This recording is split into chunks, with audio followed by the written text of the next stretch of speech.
Tuesday morning doesn't sound dramatic, does it? It sounds ordinary, like alarms, cold coffee, unread messages, excuses lined up neatly like they always are. That's why it works. Deadlines don't usually arrive with thunder. They arrive quietly, while you're still convincing yourself there's time. You've been telling that story for a while now. Tomorrow, next week, one more chance. Funny how time keeps moving even when you don't. Everyone loves potential. Potential is flattering. It lets you feel special without asking you to prove anything. But Tuesday morning doesn't care about potential. It doesn't care what you meant to do, what you almost did, or what you would have done if things were different. It only cares about what shows up when the clock stops negotiating. That's the part people avoid thinking about, because once there's a deadline, there's nowhere left to hide. You see, pressure doesn't create character, it reveals it. When time runs out, excuses lose their charm. Fear loses its poetry. All the noise in your head gets very quiet, and what's left is simple. Did you move or did you stall? Did you act or did you rehearse acting? Tuesday morning has a way of exposing how much of your life has been preparation for a moment you keep postponing. What makes deadlines uncomfortable is that they're honest. They don't argue.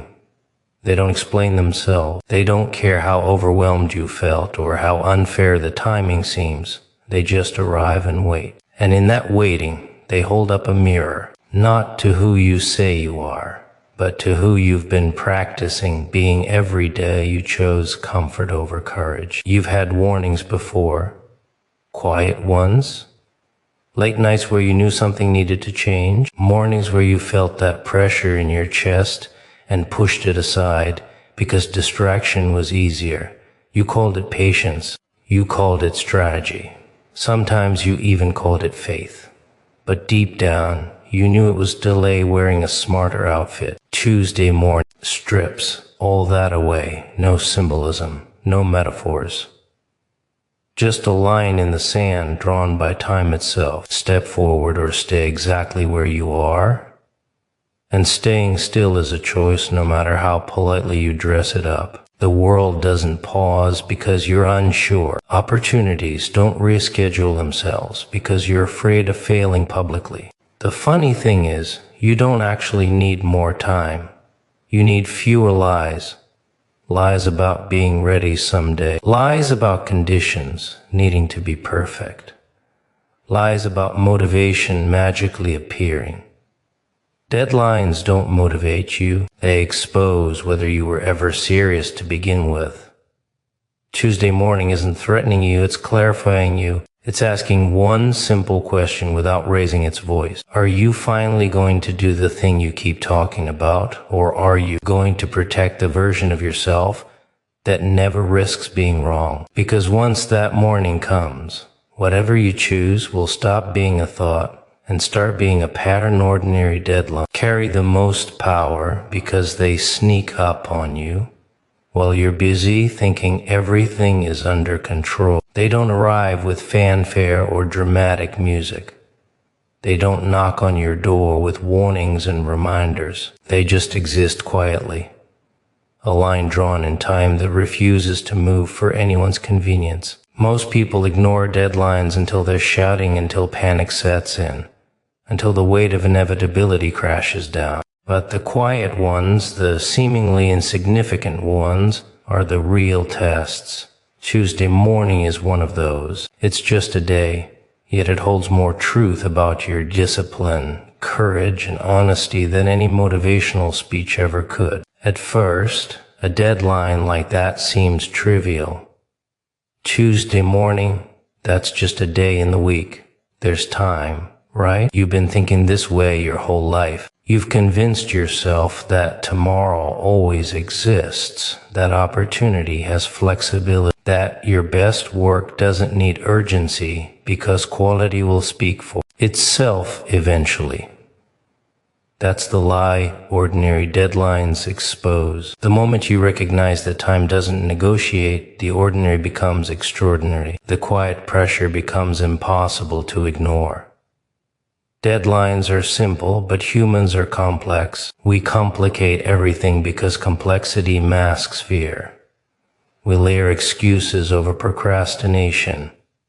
We decorate inaction with planning. We call waiting patience. We call hesitation wisdom, and deadlines, they ignore all of it. They strip away your stories and leave only the raw truth. Did you move? Or did you stall? Were you honest with yourself? Or were you busy rehearsing courage for later? Tuesday morning doesn't care about your rehearsals. It cares about results. It cares about whether your actions match your intentions. There's also a psychological trick in ordinary deadlines that people fail to notice. Because they don't intimidate immediately, you underestimate their influence. You tell yourself that the alarm clock will still ring, that Monday evening will give you more energy, that circumstances will somehow align to make everything easier. You think you have time to prepare, polish, adjust, and in that miscalculation, you waste the hours that would have made the deadline manageable. Ordinary deadlines are sneaky. That way they test patience, consistency, and honesty all at once. Deadlines reveal character, not in the moments you plan or imagine, but in the moments you actually act. Tuesday morning doesn't wait for your mood, your inspiration, your confidence. It simply exists. It holds space, empty and impartial, for whatever you bring to it. And if you bring nothing, it doesn't yell, it doesn't cry, it doesn't explain itself. It simply reflects back the truth of your inaction. Ordinary deadlines are mirrors of your own choices, and they don't offer comfort, apology, or forgiveness. Most people fear the visible deadline, the dramatic one that forces confrontation. But ordinary deadlines, like Tuesday morning, are more dangerous because they lull you into complacency. They don't demand heroism. They don't demand panic. They simply exist quietly, testing how much of your effort is real, how much of your commitment is performative, how much of your intention is an illusion. Ordinary deadlines force introspection whether you like it or not. They are impartial observers of your patterns, and patterns never lie. The brilliance of an ordinary deadline is that it exposes habit. It exposes whether preparation was genuine or just imagined. It exposes whether your work ethic exists only in comfortable conditions or survives under the pressure of routine accountability. Tuesday morning asks questions you've been avoiding. Do you respect yourself enough to meet your own standards? Do you value your goals enough to honor your own time? Do you have the courage to face a simple date without excuses, without negotiation, without theatrical explanation? Deadlines strip you of illusion. They make the internal debate external. All the stories you've been telling yourself about, I'll start tomorrow, I'll do better next week, I just need more time, they vanish. Ordinary deadlines are not polite. They are impartial. They don't reward optimism. They don't respond to charm. They don't care about effort that isn't visible. The moment arrives, and only your actions matter. That's why ordinary deadlines carry more weight than crises, more power than emergencies, more truth than motivational speeches. They expose everything you've been hiding from yourself, all the little compromises, all the small lies, all the postponements disguised as patience. And here's the trick most people miss. Ordinary deadlines are liberating. They cut through excuses, strip away illusions, and force you to confront reality as it is. They push you to act decisively, to prioritize ruthlessly, to engage honestly. The power of Tuesday morning isn't in its severity, it's in its clarity. It doesn't overwhelm you with theatrics. Simply gives you a line and waits to see if you step across it or not. And that's a truth you can't escape, no matter how creative your justifications, no matter how noble your intentions, no matter how quietly you wish it away. Potential dies when action is delayed. But nobody warns you about how quietly it fades. Potential feels infinite when it's just a thought. It's seductive because it doesn't demand risk. It allows daydreams to thrive while the real world remains untouched. You tell yourself you're preparing, studying, planning, waiting for the perfect moment. You tell yourself that tomorrow, when conditions are right, you'll finally step into what you were meant to do. That story is comforting, but it's a lie. Potential doesn't wait, and the longer you postpone, the more it withers unnoticed. You confuse intention with impact. Wanting something, imagining success, rehearsing action in your mind, it all feels productive. It keeps you busy while the clock moves on. And that's exactly what potential wants you to believe. That thought equals movement. That desire equals progress. That imagining courage is the same as showing it. It's not. The moment you postpone action, potential begins its quiet decay. Every excuse, every delay, every "I'll start tomorrow" chips away at what could have been, leaving only possibility without substance. The danger is how invisible this death is. You can't see potential fading until it's almost gone. There are no alarms, no announcements, no messages telling you that your future is slipping through inaction. One day you wake up and realize the opportunities you imagined are no longer possible. The scenarios you rehearsed in your mind require action that never happened, and the truth hits not as a revelation, but as a suffocating realization. Your potential only existed when you acted on it. Humans are wired to believe in tomorrow because tomorrow is comforting. It's abstract, untouchable, forgiving. It lets you hide from consequences. And while you're hiding, life continues. Deadlines don't forgive, and neither does reality. The longer you wait, the less leverage you have. Circumstances change, people move on, timing shifts. The world doesn't pause for your hesitation. And potential? It evaporates quietly while you tell yourself you're still preparing, still thinking, still imagining. Fear is the fuel of delay. Fear convinces you that preparation is more important than execution, that comfort is preferable to exposure, that perfection is a prerequisite for action. But fear disguises itself well. It calls procrastination prudence, hesitation strategy, inaction patience. And while you're admiring your clever rationalizations, potential is decaying. It doesn't make noise. It doesn't dramatize its exit. It just leaves, leaving you standing in the same place, wondering why the world is moving without you. Potential demands courage, not admiration. It doesn't respond to hope, inspiration, or intention alone. You can feel excited about an idea, visualize your success, even plan meticulously, and still accomplish nothing if action doesn't follow. Potential is alive only in movement. It's tangible only in execution. Without action, it becomes a ghost haunting the space between what you imagined, what you did, showing you what could have been while reflecting nothing of what is. Delays compound. One postponed decision leads to another. One hesitation leads to habitual hesitation. Action becomes a mountain that grows taller the longer you avoid it. And the irony is that the mountain looks smaller in your imagination than it does in reality. You keep rehearsing courage in your mind, thinking the summit will be easier tomorrow, while each delay steepens the climb and narrows your margin for success. Potential is unforgiving in its arithmetic. Time wasted cannot be reclaimed, and opportunity is finite. There's also the trap of comparing yourself to others. You see people who acted while you waited. They move, they achieve, they grow, and you feel the sting of jealousy disguised as impatience. But that sting isn't just envy. It's a reflection of the time you allowed to slip through your hands. Every second spent waiting is a second someone else is using to convert their potential into reality. And watching them succeed doesn't motivate you. It reminds you that your inaction is a choice. The cost of delay is invisible until it becomes concrete. It's not a dramatic moment of failure. It's the slow, steady disappearance of what you might have been. Your skills, opportunities, influence, connections, they all require action to flourish.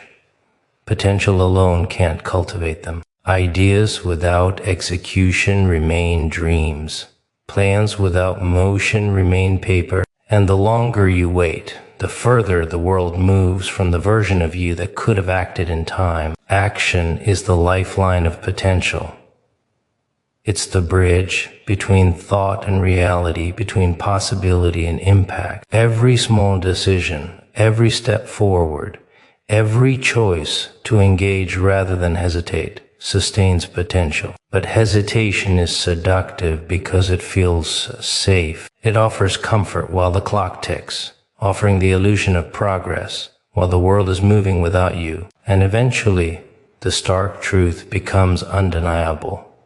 Potential only lives when it's used, and every delay is a quiet death of what could have been. Time exposes excuses without emotion, and that's what makes it terrifying. Time doesn't negotiate, it doesn't plead, it doesn't care about your justifications, your reasoning, or your charm. It simply moves forward while you explain away inaction. You can invent reasons, rationalize delays, create elaborate narratives to comfort yourself. But time doesn't pause to listen. It ticks, steady, impartial, indifferent. And every tick is a reminder that your excuses are invisible to the world and irrelevant to progress. Excuses feel productive. You convince yourself that reasoning counts as effort, that analysis equals preparation, that talking about plans is the same as executing them. The mind loves excuses because they offer control without risk.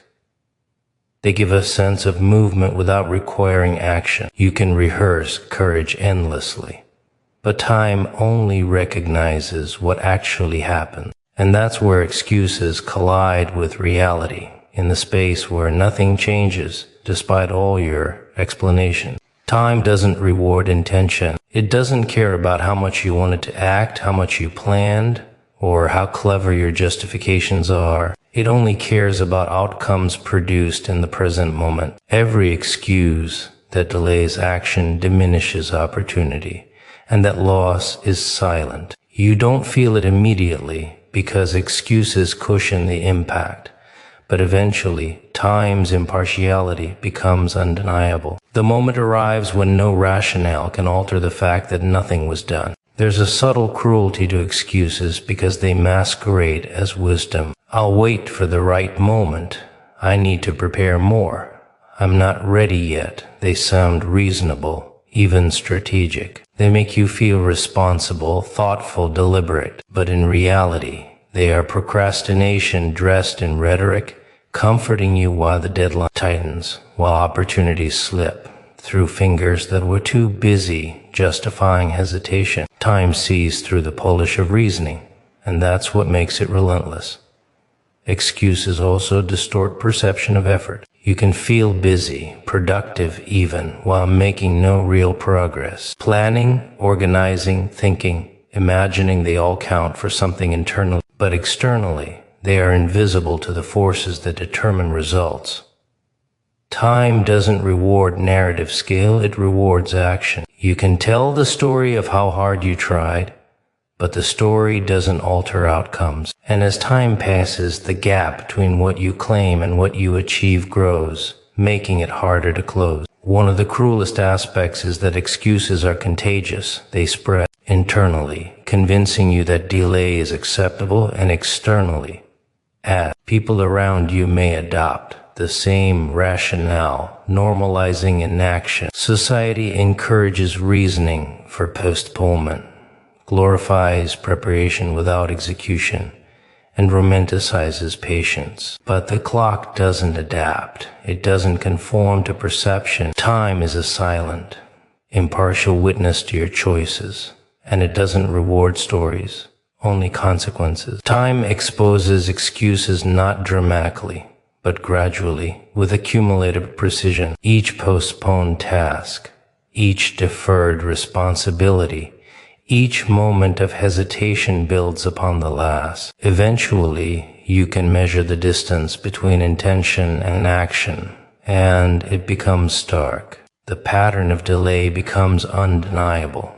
That's when realization hits. The world moved forward while you were still rehearsing your speech, perfecting your plan, waiting for conditions that never materialized. Excuses didn't stop the world. They only delayed your participation in it. Excuses also mask fear, and that's their deceptive brilliance. Fear of failure, fear of judgment, fear of discomfort. They all hide behind reasoning and planning. You justify avoidance as prudence, hesitation as caution, and inaction as reflection. But the truth is, fear isn't diminished by narrative. It's only exposed by movement. Every delayed action is an unspoken victory for fear, and time doesn't forgive it. The opportunity lost cannot be negotiated back into existence. Time's impartiality also reveals truth about priorities. Excuses often indicate what we care about less than we admit.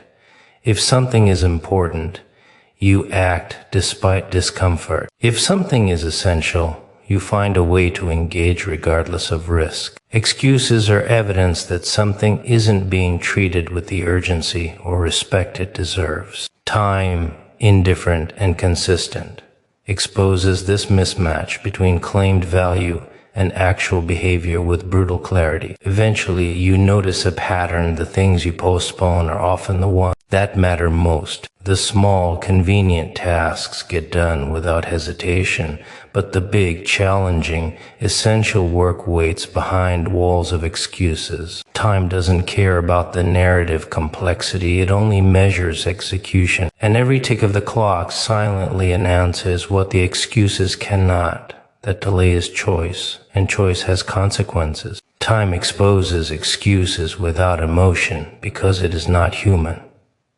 It doesn't forgive, it doesn't justify, it doesn't console. It simply marches forward, relentless, impartial, indifferent. It reflects the truth of your actions or lack thereof and waits for the moment you can no longer hide behind reasoning, rhetoric, or delay. When that moment comes, every excuse collapses under the weight of reality, leaving only the stark reflection of what actually exists versus what you imagine. Delay is a choice disguised as patience, and that disguise is what keeps most people trapped. You tell yourself you're waiting for the right moment, for clarity, for preparation to be complete. You tell yourself that careful planning is wisdom, that hesitation is prudence, that postponement is strategic. And while you wrap in action in these comforting words, the world continues indifferent to your internal narrative. Time doesn't pause for preparation, and opportunity doesn't wait for consent. Every moment you choose to delay, the margin for impact shrinks quietly,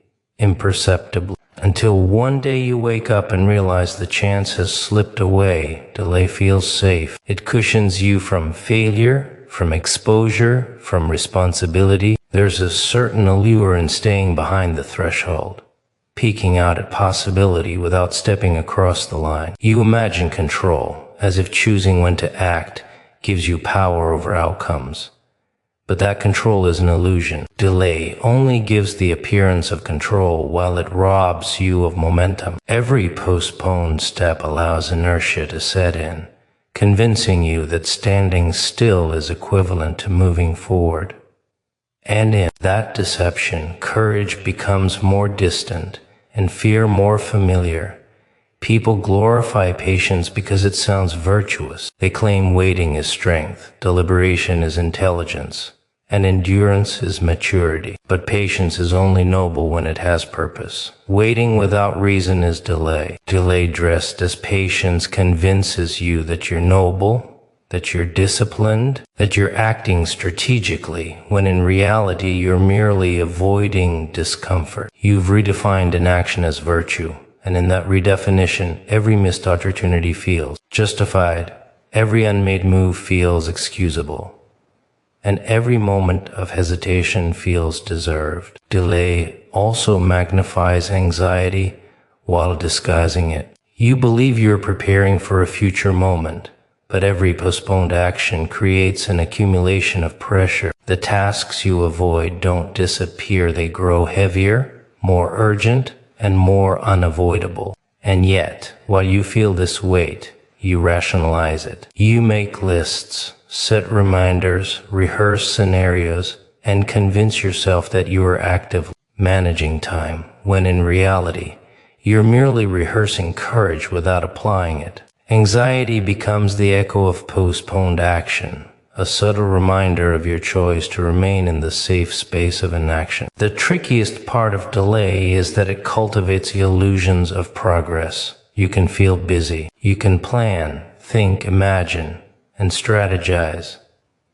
You can convince yourself you're moving forward while producing nothing tangible. The mind loves to reward activity over achievement, and delay exploits that tendency brilliantly. While you're rehearsing action, the world moves forward with or without you, and the quiet realization that you've been lagging behind arrives suddenly, often when the consequences are irreversible, when the options are limited, when the margin for error has vanished. Delay is seductive because it masquerades as prudence, yet it exposes character more than action ever could. It shows what you fear, what you avoid, and what you value or fail to value. Choosing to delay reveals where courage is absent, where risk is unacceptable, and where comfort takes precedence over growth. Every postponed decision is a statement. The moment is not right. I am not ready. I prefer safety over progress. Time does not judge this choice. It simply moves, silently reflecting the consequences back to you with impartial precision. Delay also corrupts perception of opportunity. You start believing that the moment will return, that circumstances will realign, that preparation will eventually catch up with necessity. But time is relentless. Opportunities that appear convenient today may vanish tomorrow.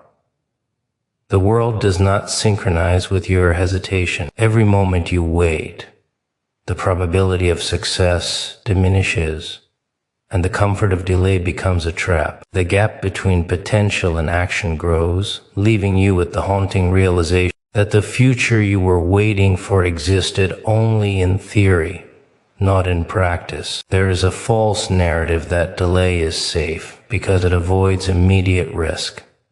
But risk avoided is rarely risk eliminated. Every postponed action carries hidden consequences, accumulating silently while your mind celebrates imagined prudence. Each delay increases the stakes, heightens uncertainty, and magnifies the eventual confrontation with reality. Courage deferred is courage diminished, and when action finally becomes unavoidable, the magnitude of challenge has grown, leaving you less prepared than you imagined, weaker than you believed. Delay teaches dependence on conditions instead of internal resolve. You tell yourself you need clarity, resources, alignment, permission, perfect timing. You chase these external validations, believing that when they arrive, action will be easy. But clarity, alignment, and resources are fleeting. They exist in moments, not guarantees. Relying on them for action is a recipe for perpetual postponement.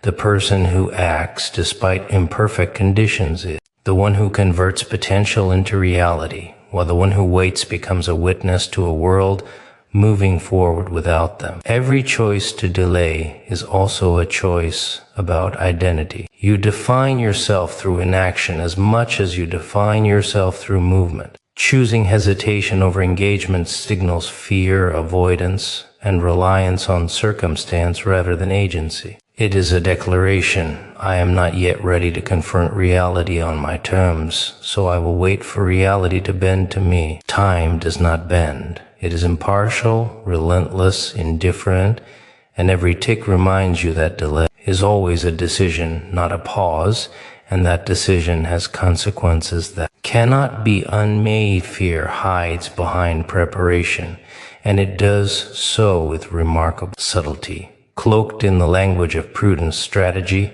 and foresight. You tell yourself that waiting, planning, and rehearsing are necessary steps, essential for success, a mark of responsibility and discipline.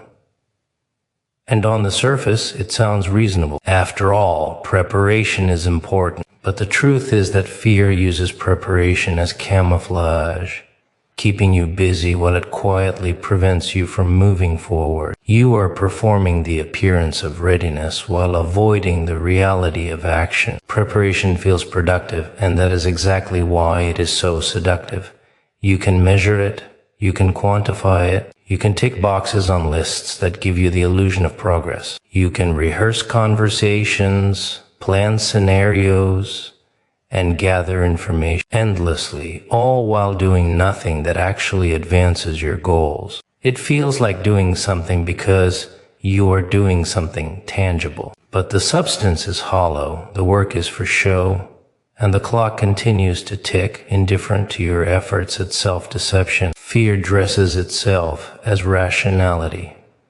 I need more time, it whispers. I need more data. I need a better plan. I need to prepare until I am sure. The phrasing makes it sound intelligent, controlled, even responsible. And because it sounds responsible, you trust it. You let it dictate your schedule, your priorities, your actions. You allow it to stand between you and your ambitions under the guise of prudence. In reality, it is avoidance in disguise, dressed up as strategy, parading as wisdom. There is a strange comfort in preparation that masks the anxiety lurking underneath. You are busy, your mind engaged, your hands occupied, and yet your soul is standing still. Action would demand courage, exposure, and vulnerability. Action would put you in a position where success and failure are equally possible, and fear dislikes that kind of uncertainty. So it lures you into preparation instead, where the work is safe, predictable, and invisible to the consequences that actually matter. The brilliance of fear in this disguise is how easily it convinces you that delay is beneficial. Every additional step of preparation seems like mastery, a guarantee of future success, a shield against error. And so you accumulate readiness without risk. You build plans without implementation. You design strategies without execution. And all the while, fear smiles silently, knowing that the world doesn't wait, that opportunity does not linger, and that preparation, no matter how thorough, cannot substitute for action. Fear behind preparation also manipulates time. You stretch it out, imagining the perfect conditions, waiting for a confluence of circumstances that may never arrive. You measure readiness in hours, days, or weeks, believing that the moment of perfect clarity is coming, that the stage will align exactly with your expectation. And while you wait, the reality outside your mind continues unyielding and uncooperative. Time is impartial, indifferent, and unforgiving. It does not pause while you rehearse, and opportunities slip past silently, leaving only regret behind. Preparation, when manipulated by fear, becomes a prison rather than a tool. You become skilled at the ritual without confronting the challenge. You develop competence in rehearsal, but not in execution. You cultivate knowledge of scenarios without acquiring the courage to navigate them. And because preparation is tangible, measurable, and structured, it feels productive, even virtuous. Why? The action that would bring real results waits, dormant, buried beneath layers of careful planning. Fear behind preparation also distorts perception of risk. You inflate danger, exaggerate potential consequences, and imagine every scenario in which failure would be catastrophic. The mind spins webs of hypotheticals, creating a narrative that makes waiting seem reasonable, sensible, and essential. And the longer you allow these imagined scenarios to dictate behavior, the more entrenched you become in avoidance. Preparation becomes the mechanism of control, yet it controls nothing except your own ability to act. The insidious part is that preparation offers temporary satisfaction, small rewards that feel like progress. Each checklist item completed, each plan revised, each hypothetical accounted for, provides a sense of accomplishment, a brief dopamine hit that convinces you that you are moving forward. But it is hollow. The satisfaction is a mask for fear, a temporary anesthesia for the truth. You are standing in place while the world advances. Each tick of the clock exposes the distance growing between you and the life that requires action, not rehearsal. Eventually, the truth becomes unavoidable. You realize that preparation, no matter how thorough, is powerless without implementation. Fear has used your diligence against you, turning readiness into stagnation, knowledge into inaction, and strategy into delay. And at that moment, the silent weight of all the wasted opportunity presses down. Because fear has succeeded in its quiet manipulation. You thought you were ready, but really, you were afraid. And preparation was merely the mask it wore.